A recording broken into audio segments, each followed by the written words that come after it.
lafa silas dhugaa qabdiin taane kan sheenuti kan nu ilaalle deemnu adda jira olii qabna galma dhugaatuun teessoo teenya miti jibbeessa sheettaa booftuu biyyi lafa silas dhugaa qabdiin taane kan sheenuti kan nu ilaalle deemnu adda jira olii qabna galma dhugaatuun teessoo teenya miti.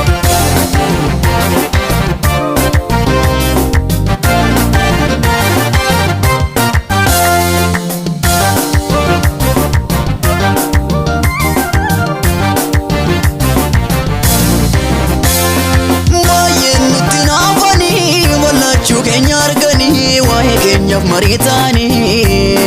kanaanis hin daangeffamnu adeemsa keenyatti fufnaan nu qaqqabanii dhatanii waan hundarraa adda taane qomoo filatamaa jedhamne maqaa gaarii moggaafamne ce'umfomtuu nun ittisu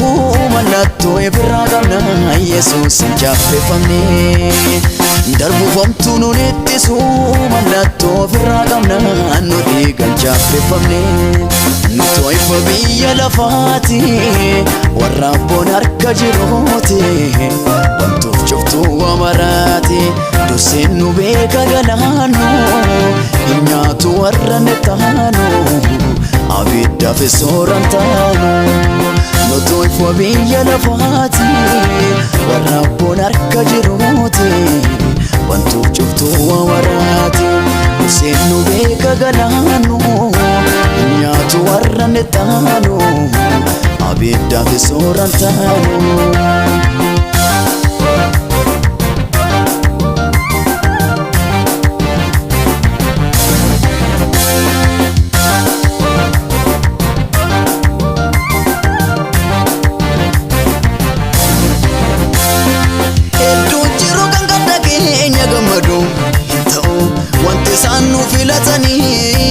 Ofuma yaada dachaaf gara babu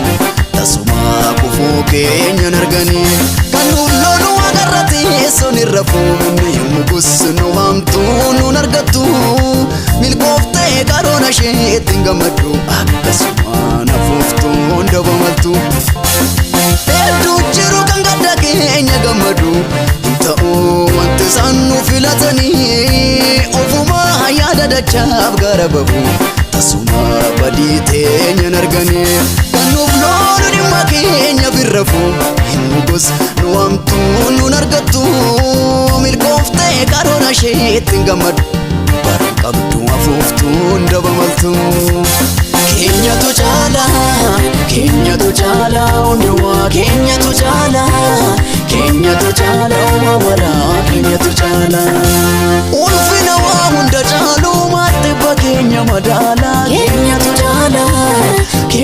caala waraa keenyatu caala hundumaa keenyatu caala nagaa kennuufis kanan maattu akka keenya madaala keenyatu caala hundumaa keenyatu caala waraa keenyatu caala teessoo dhaqamna si'oonii maaltu dhaala keenya madaala keenyatu caala hundumaa keenyatu caala waraa keenyatu caala abdii ittiin boonnu yoomuu qabna nutu hunda caala keenyatu caala hundumaa keenyatu caala waraa keenyatu caala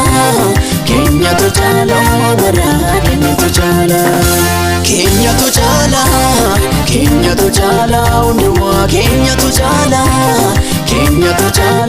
waraa